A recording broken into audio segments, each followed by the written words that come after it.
Hi, good morning, everyone. Welcome back. Hope you had an opportunity to grab some coffee and a little bite to eat.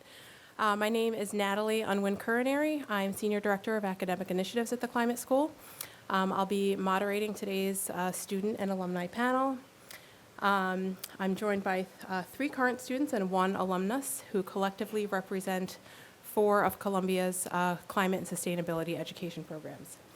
They're here to share their experiences in the program with you and to answer your questions. The goal of today is to really help you understand what each of the programs is about, what you can do with the different degrees, and hopefully by the end of it, give you a better idea of which program is the right fit for you. So as you're going to hear, and I think you heard from the faculty panel, there's no one typical profile of a student in these programs. They come from a variety of educational backgrounds and professional backgrounds. But they all share the desire to gain the knowledge and the tools to address the challenges of the climate crisis that we're facing and the very real impacts that are happening on a daily basis. So I'll quickly introduce each panelist and pose a few starter questions, and then I'll open it up to you because we want to make sure that you have ample time to get all of your questions answered while you're here. So Vanessa Lincoln is currently enrolled as an MPA in Environmental Science and Policy student at the School of International and Public Affairs. She's interested in advancing environmental policy in local government and specifically exploring the renewable energy transition and how city and state level policies can drive climate change. She recently worked as an energy consultant with the Build Smart group and graduated with a BA in Environmental Analysis and Environmental Policy from Scripps College. Santiago Oliva Pereno is a current student in the MS in Sustainability Science program at the School of Professional Studies. He's interested in providing sustainable solutions to industries and governments, and specifically in exploring solutions for water treatment and management. Prior to coming to Columbia, he worked as a process engineer at Advanced Mining Technology Center, providing sustainable solutions to the mining industry. And he earned a degree in chemical engineering from the University of Chile. Patrick Beckley is a current student in the MA in Climate and Society program at the Climate School. He's an environmental engineer with 7 years of experience as technical lead on chemical risk management and environmental justice strategy. Patrick earned a BS in chemical engineering from Howard University, and in his spare time, he builds innovative climate tech prototypes that support community adaptation actions. And then we're joined by Jeffrey Prosserman, who's a recent alumnus of the MS in Sustainability Management program at the School of Professional Studies. He's currently the founder and CEO of VoltPost, which has a mission to decarbonize mobility by democratizing charging access. VoltPost is doing this by retrofitting lampposts into electric vehicle charging stations managed by a mobile app, which I personally think is really cool. Love to hear more about that. And he's the former director of innovation at Samsung in New York City and has worked at the forefront of technology for over 20 years. So I'm going to start with questions for our students. So Vanessa, if you could tell us, share with us your climate and environmental sustainability story, your journey, what led to your interest in a mission-driven program like the MPA ESP, and how did you hone in on it? Yeah, so I first became interested in sustainability back in high school. I did a summer program at Long Island University, Brooklyn, at their Summer Honors Institute on global climate change, and that was really the first time I had ever been taught about climate change, which is kind of crazy. And just faced with the severity of the issue, I just really wanted to do something about it. And then I ended up majoring in environmental analysis at Scripps College.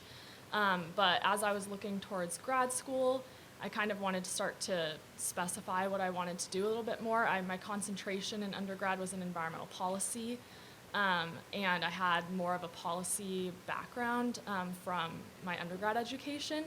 But I wanted to get more experience in learning about the science behind climate change, because I think it's really important that even if you're in policy, you understand that so you can communicate that and communicate with scientists. So I thought this program that I'm in, the Environmental Science and Policy program, sounded perfect because it's really a program that's designed to bridge the gap between scientists and policymakers in the climate field. And I thought it sounded perfect for me. Great, thank you. And Santiago, if you could tell us a little bit about your journey to the Sustainability Science program. Okay, first, thank you for giving me the opportunity to tell you a little bit about me. The journey of everyone is really long. I only know that when I was a kid, I liked nature, just simple as that. And then there was a huge protest to protect a forest in my country.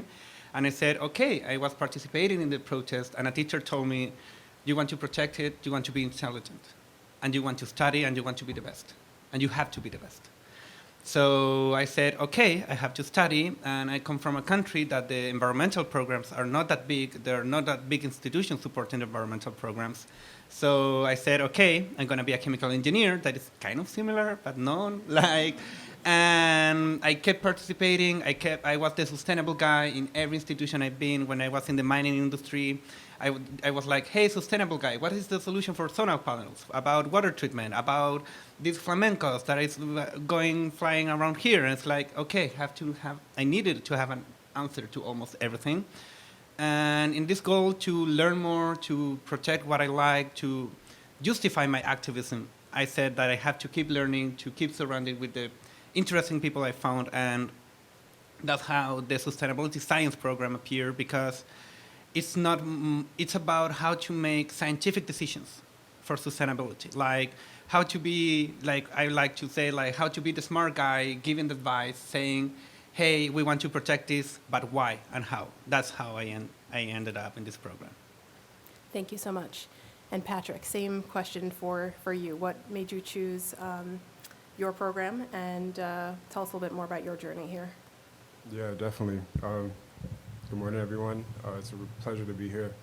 I chose the Master's in Climate and Society program mostly because I realized I had questions that I couldn't answer on my own. I'm an environmental engineer by profession, and I've worked in a bunch of different types, from government to private to public, and being able to like have a project and apply a solution to it, especially in climate, you end up realizing there's so many different types of applications that you need to solve problems, and you need help with them, you need collaboration, you need a lot of different tools, and you also need to keep learning. So I saw the program here at Columbia, and it really looked like, it was really attractive in terms of being able to study in New York City, but also learn from some of the best at the Earth Institute and, Columbia's history for environmental sciences, and, be around classmates that also have the same passion and drive to want to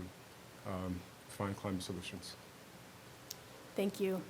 And Jeff, I'll pose a similar but like slightly more nuanced question for you. So what made you choose sustainability management, and then how do you feel that it prepared you for your current role today? Sure.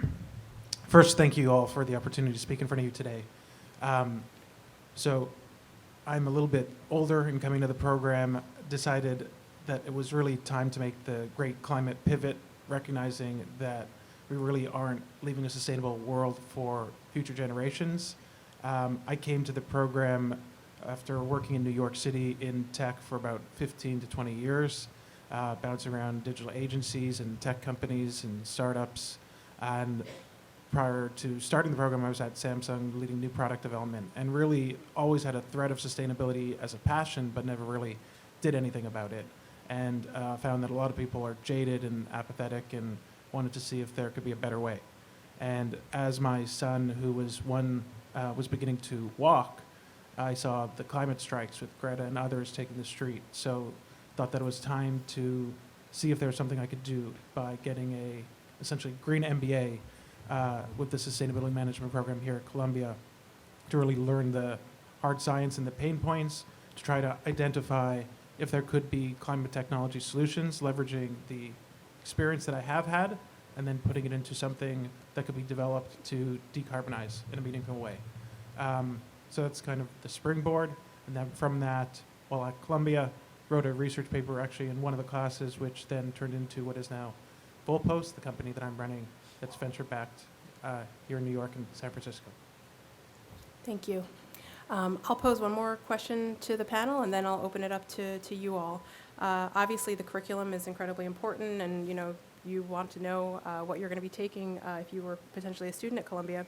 So we'd love to hear a little bit more about the courses that you're taking, what you enjoy, most and why. And I know that we're still in the middle of midterm, so we appreciate everyone being here and taking the time for that. But yeah, hearing a little bit more about the courses, and we'll start with you, Vanessa. Yeah, so my program just started at the end of May. It's a one-year program, so it goes from May to this coming May. And over the summer, summer semester had a lot of science. They kind of front-load the science courses. So it's pretty academically rigorous in that you are taking like 6 classes at a time.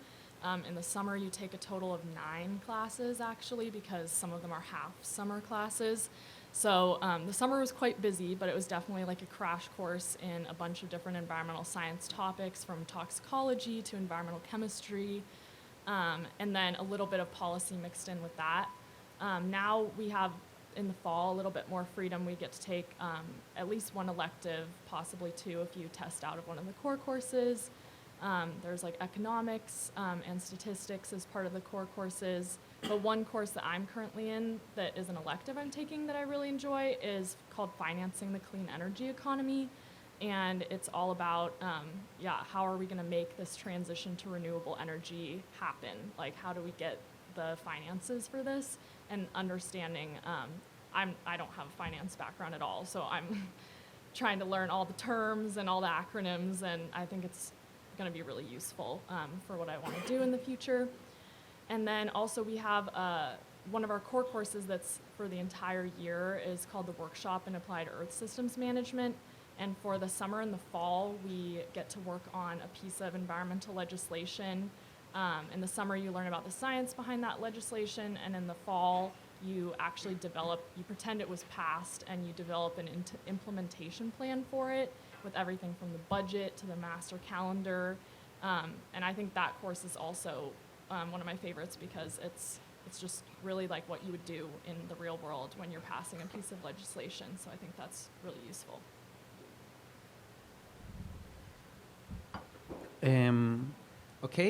This is actually a really hard question because sustainability science, and I think that SUMA is also really similar, we have flexible courses. Like you have to take 3 mandatory courses of 12, and the other 9, you can take whatever you want. So why is it? Because sustainability and sustainability science is a huge topic. Like when I gave my last example, like, hey, do you know about solar panels? But do you know about water treatment? 2 completely different worlds, but 2 complete different worlds from sustainability. So you can, if you get to the program knowing what you want, you can focus all your classes to the topic you want to focus. So you can say, okay, I'm interested in water treatment and companies. Okay, I can go to these classes. I'm interested in GHG, greenhouse carbon emissions. I can focus in these classes. Or I take care about greenhouse gases emissions, but I also take care a little bit of management. We can take SUMA classes. Like, I've taken 3 SUMA classes of my 4 classes this semester. So it's really flexible. It lets you to learn what do you want to learn. And also, if you're not sure, it lets you to look what do you want to learn. It's like, okay, I don't know what is my path, so I can take all the paths and say, okay, actually my interest is this one. So it's really useful. And about classes that I value a lot, I would say my capstone. I come from a country that we don't have capstone, so I'm going to explain what is it. It's like a final project of the career that you do like a consulting project. And I did my capstone already, and we did monitoring plan and risk assessment of the decommissioning of a nuclear plant right here in New York. So they're decommissioning a nuclear plant. We were to the location. We saw the possible contaminants. We made a risk assessment. We proposed some equipment to buy, how to measure, how to use it. And today, like 2 weeks ago, I heard from the city government that they're buying the equipment we proposed. And they're doing the monitoring plan we proposed. So again, like Columbia, if you gives you the chance, at least I can say about sustainability science, gives you the chance to make a project with real impact and with real impact to the communities. Like, we had to present the last project in front of the whole city hall with the neighbors, making hard questions. That is like the real life sustainability. Because real life sustainability is not inside a lab, it's inside a lab, but facing the consequences of your decisions. So, and another class that was really interesting is greenhouse gases emissions, life cycle assessment, that all the companies are asking about that. and they're like really entertaining classes. And because there are so many classes, I can be talking about this for an hour. So I think I'm gonna stay here.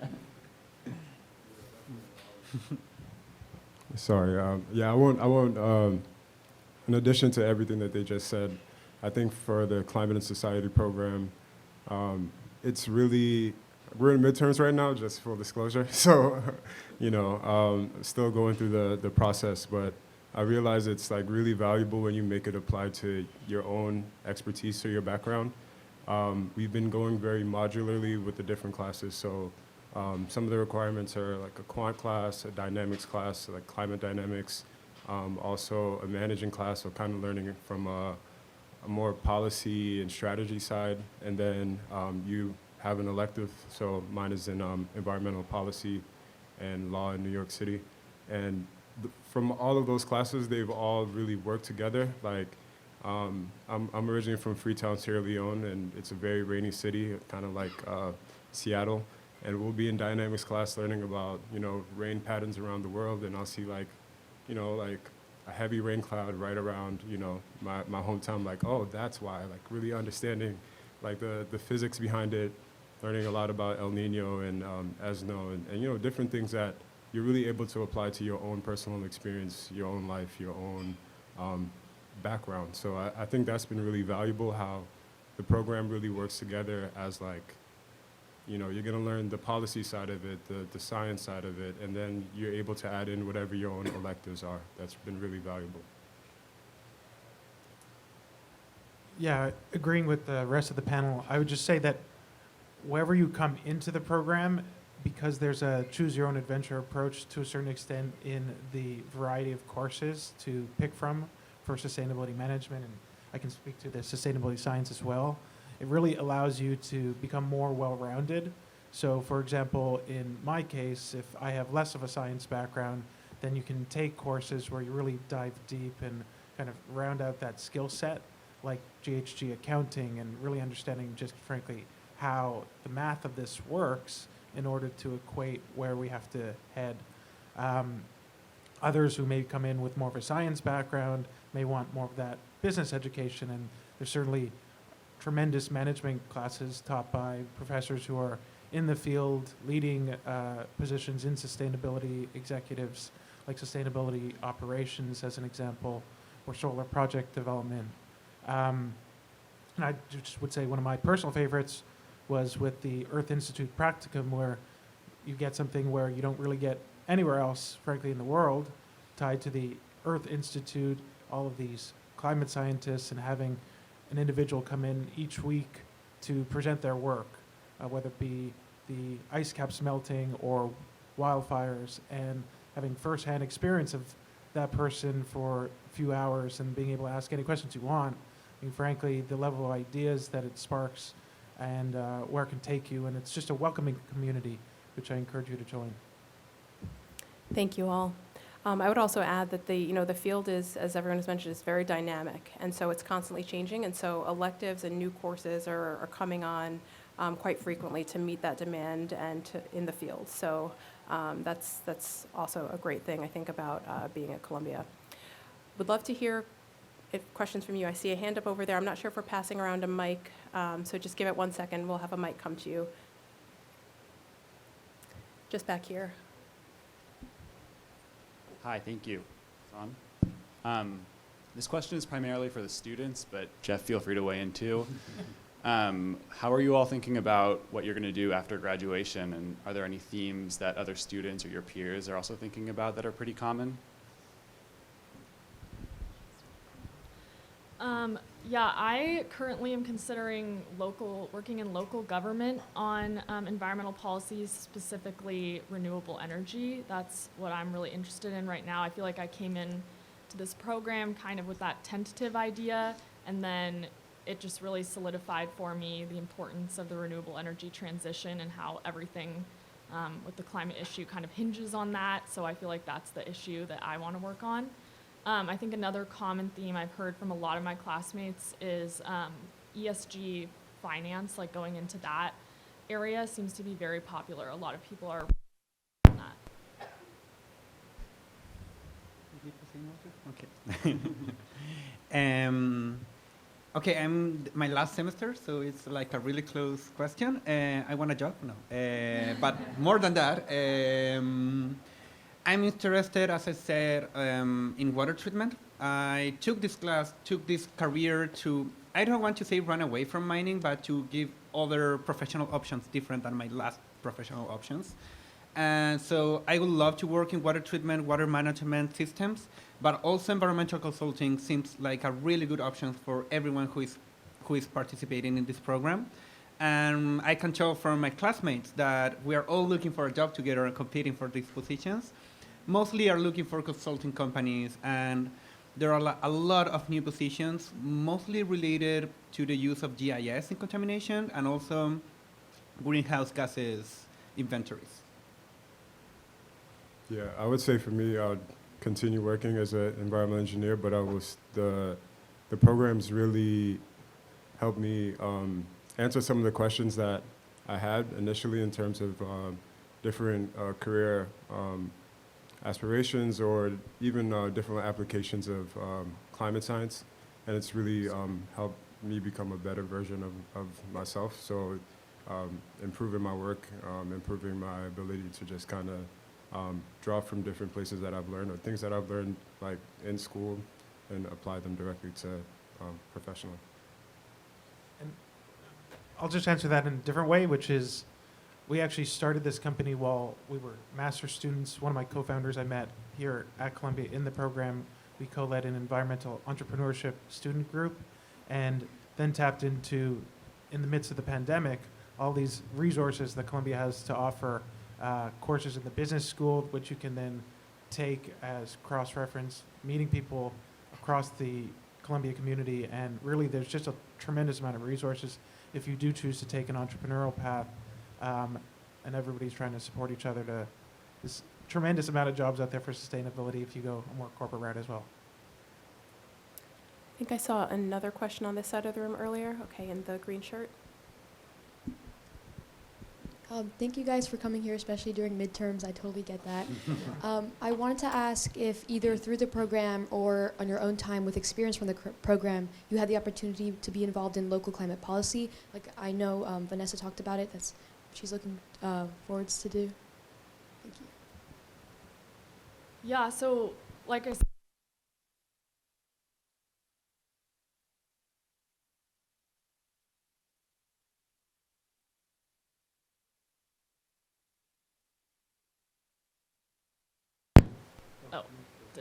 sorry, in the spring semester, that will transition to we actually get to work in small groups with a company or like the city government, an agency that we get to work on a project with.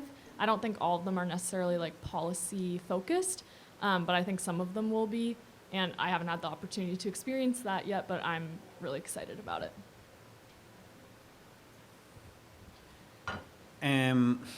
It depends. I think that's the correct answer to the question, because it depends of what do you want to do, because the program is concentrated in the science, sustainability science, but there's like a lot of public institutions looking for sustainability scientists. Like we're a small program so far. We want to get bigger, so come to sustainability science. But there are like a lot of public institutions. I have two friends who made their internship in the public institutions, and they had a really big impact in public decisions, because sometimes we have the interest, but we don't know the number, and we provide that number. And the other example that I already gave in the decommissioning process of a nuclear plant, I don't imagine something more public than giving a risk assessment and a monitoring plan for the community, and answering the question to the community. So it depends, because if you don't care about public policy and anything, you can live a life without hearing about that. But if you care, the doors are open and they want to listen to us. Yeah, I think that was a great way to put it. I mentioned taking the environmental law and policy in New York City class, and that one, it's been one of my favorite electives, because the professor, she's a former law professor from Fordham, but she also works at New York City, and bringing all of that experience directly to the classroom. She's kind of challenged us to look at New York City policy directly, like all the current events that are happening, especially in the on the climate side, and try to think of solutions or policy recommendations and ways to really think about how to apply things in the city in a real way. But then in addition to that, I would say New York City itself is just a really special place because unlike almost any other city in the country, the speed for climate policy or the speed for climate innovation technology to be able to put up a pilot that you may have thought through, or a bill that you may have thought like the funds are available, these things could really happen. And New York is really special in a place where people want to see it happen. So it's a great place to really dive deep into policy. Yeah, just add to that. I mean, the faculty is tremendous, and whether you're more of a business side or policy side, developing those relationships, frankly, you're one step removed from almost any organization, leading organization in the world, if you're part of the Columbia community. So you can choose your path if you're trying to lean more into that. On the policy side specifically, I mean, if you do have recommendations or something you've written here in the Columbia program, there's certainly an opportunity to get your voice heard, and meeting with a professor who may have a certain position leading to another meeting, and then actually having it in the right person's hands to make an impact. Other questions? I think we had some over on this side. Gentleman up front. There's just a microphone coming. It's been a lot of information. I work in the education space at this time. I'm actually a physics teacher in a high school, and I was just thrust into a STEM coordinating some students who really, it was so impressionable that the inquiry, that information. And as I listened even to the faculty, I wanted to share earlier, would it be stretching the envelope, or is it outside of the box to engage this amazing program with some high school? Of course, I think it would be an amazing pipeline to see educators getting practitioners of the caliber that you talk about connect at the high school level, which is your pipeline to such fantastic. So I'll take that one. So the climate school does have staff that work on K-12 education and do have very strong and deep relationships with high schools within the community, and that's an area that's growing. And there's, if there are ways to collaborate with high school students, I know faculty are interested in doing that, but we could definitely talk offline about that in more detail. You're welcome. May I say something? Yes. That there's also student groups that are looking activities to do, are looking for something to do, and especially communicate. Science is what we are passionate about, so also making the link with that and making the link with like the student groups could be really useful. I think we have a question back there now. Hi, thank you all for being here. I am interested in the Master's in Sustainability Management, but this question is for all of you. What do you feel are the benefits or disadvantages of coming in straight from an undergraduate versus going into the workforce and being out there for a little bit before coming into a program like this? Thank you. So I'm 1 year out from undergrad, so I worked full time for just 1 year before coming to the grad school program. And I do think that was useful just to gain some work experience before coming here and gain some knowledge of a certain sector. I worked as an energy consultant, so I learned a lot about building energy efficiency and just having some of that knowledge coming in. But I think definitely probably an advantage of coming, at least like me, only a year out from undergrad is I was still in that school mindset. I didn't get too far out of it. The program that I'm in, like I said, is pretty academically rigorous since you're taking a lot of classes at a time, and it's condensed all into 1 year. So it was good to not be too far removed from just the homework mindset and time management and all of those things. This is a really good question. Thank you. I think it is important because of the question you can do. Because how you can take advantage of the teachers they are teaching you and you can realize the experience inside the classroom about the question they're doing to the teachers, to the professors. Because if you have professional experience, and it happens to me like in a remediation class, how to clean sites that are already contaminated, and I saw a lot of contaminated sites in the mining industry, believe me. Like, the kind of questions you can make, the kind of advantage you can take from the teachers is different. It happens in the energy sector, it happens in the company sectors and everything. Because I used to come from the activism, later I work in a company, now I want to keep learning, and the languages are totally different. Like if you're an activist and you try to talk with people who are in the market, in the business, who are not bad people, like we speak different languages.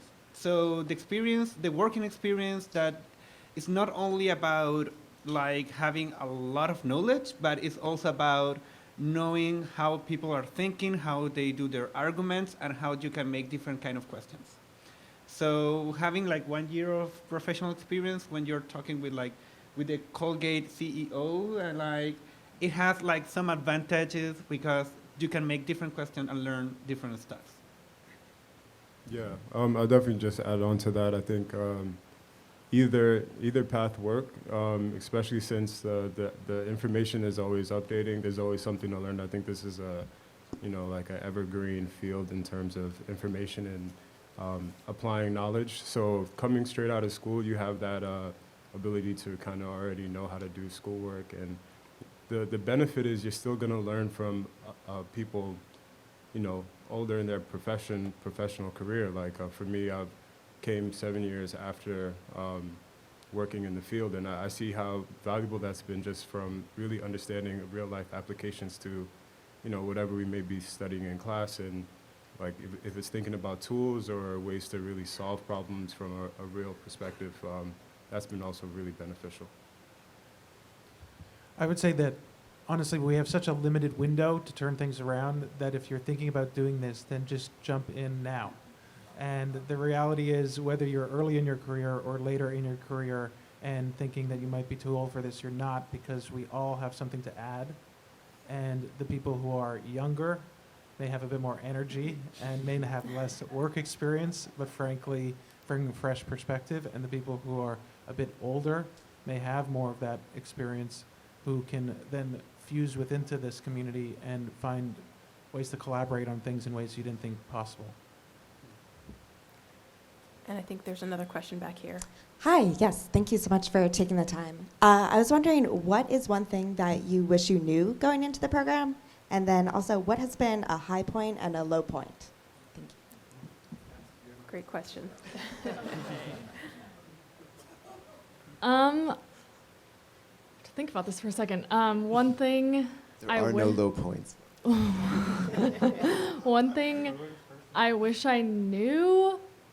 I guess, yeah, it was, again, I keep saying my program is like academically rigorous because I'm trying to emphasize that, and that was emphasized to me, but I still was like, it was, when you like get thrown, the summer semester it's a lot to get thrown into right away. They really you hit the ground running, so just kind of, I don't really know what else I could have done to mentally prepare myself for that, but just being aware of, I guess, coming from working full-time for a year and maybe trying to get myself a little bit more back into that school mindset in preparation. I think a high point for me, or I guess, should I start with the low point? That might be a better order.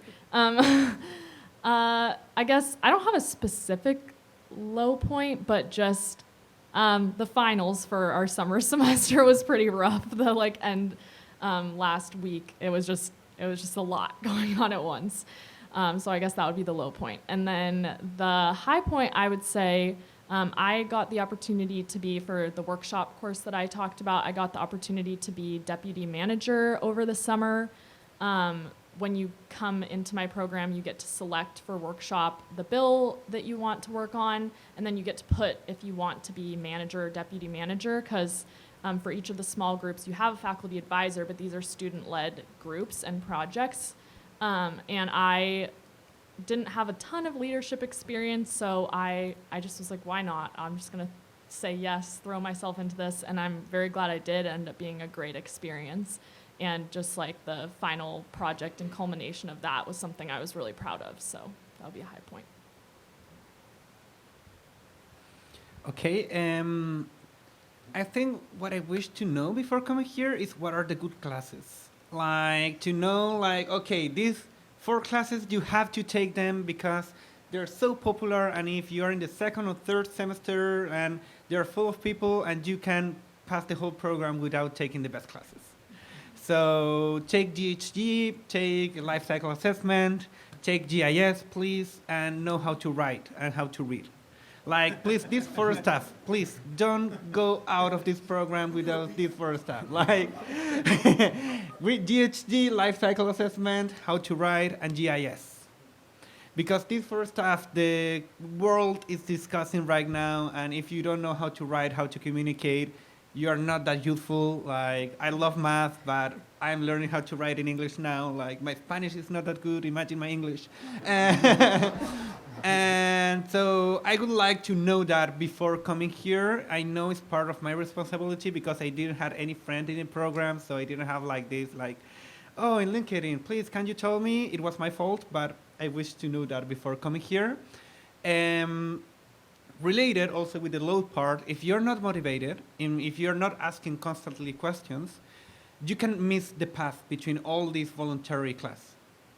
So I have some friends that kind of missed the first 2 semesters because they took like the pretty classes that they're really interesting. There's no bad classes, but there are some classes that are more like philosophical for yourself and not that like professional oriented or scientific oriented. So they spend the first 2 semesters, and then the last semester they're like, oh my God, I have to take like hard classes that the companies would value, and they're desperate looking for classes and writing to teachers. So I think the low point is that this requires your motivations, because freedom is dangerous, because if you have too much freedom, you can get lost. And this might happen if you're not prepared. And this is like my warning, like be motivated, ask people, contact by LinkedIn, ask like everyone in this program. We are all sustainability. I feel we all have a goal of being good people. So everyone will answer like clearly. And the high point, I think, is the networking with classmates, that everyone wants to make this world a better place. So you might not like someone, but at the end you say like, oh, at least he's a good person. Like, that's like a really amazing environment to construct, to discuss, to create new stuff. And also the networking with the Earth Institute and the REI and like all the Columbia network, because I was in a dinner like yesterday with the Washington Post scientific journalist responsible, and she was telling us about the challenges of COVID. And like 1 month ago, I was having another dinner with the ecosystemic services from the UN, and then we have a teacher who make the sea level modeling for the IPCC. So all these connections, all this network, like it's a unique opportunity in Columbia, and also take the chance to meet all these people. Yeah, those are really great points. I think to add, the speed is definitely something that, I remember speaking with Alfred before starting. He's like, yeah, it's a accelerated course, but it really is. Just mentioning we were already at midterms, and like I couldn't tell you all the buildings at Columbia yet, and still figuring out my way through campus. So the speed is definitely something to be aware of. And I think the high and low point, they're kind of in the same pie. The freedom, right? Columbia has so many resources. I mean, you think about it, it's the school within the city of New York City. So like, just for example, like think about Climate Week. Climate Week was the same week as the UN Week, which was the same week as like, classes. Then you have your life, then you have your, whatever else is going on. You gotta walk your dog, like all these different situations that, you have to choose, right? And really accepting that you have to really decide like, what are you gonna prioritize to do and what are you not, and what are those consequences, as long as you like kind of having that conversation with myself about, okay, these are my priorities, and as much as I would like to do this, I know I can't because there's not enough time in the day, but these things also do reoccur. And, You know, like one of the high moments for me was we had a full day of class, and we usually get these Wednesday updates.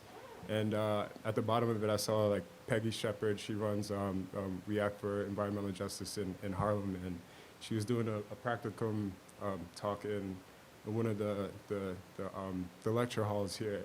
Right after class, I was like, okay, I'm going directly over there. Like, you know, that opportunity of being able to see people that, you know, you may watch on TV or you really look up to, you read their papers, whatever the case is, and then they're literally on campus. They're doing a talk here. They're going to be here. I mean, you really can't beat that type of access.